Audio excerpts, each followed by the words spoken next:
देवेंद्र फडणवीस यांनी सभागृहामध्ये जे वक्तव्य केलं त्यामध्ये तथ्य आहे की मी त्यांच्याशी संपर्कात होतो.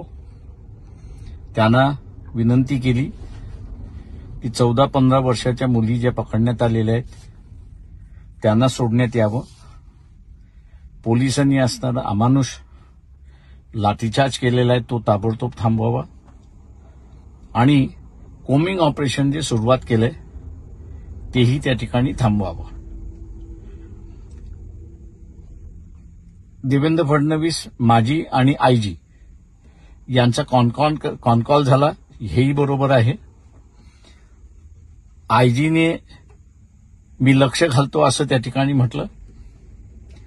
आज जे देवेंद्र फडणवीस यांनी वक्तव्य केलं की आयजी आणि एसपीने सांगितलं की कोमिंग ऑपरेशन झालेलं नाही.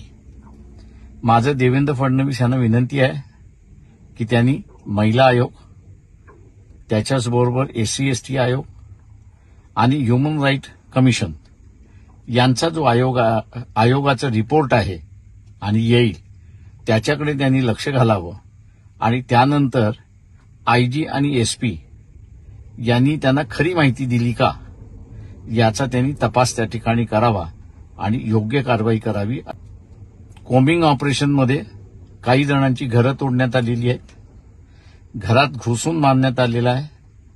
एका 1.25 महिन्याची बालतीन झालेल्या महिलेला सुद्धा मारण्यात आलेला आहे. अशा सगळ्यांची असणारी चौकशी एसपी आणि आयजी मार्फत नाही तर इतर कमिट्यांमार्फत त्यांनी करावी अशी त्यांना विनंती करण्यात येत आहे.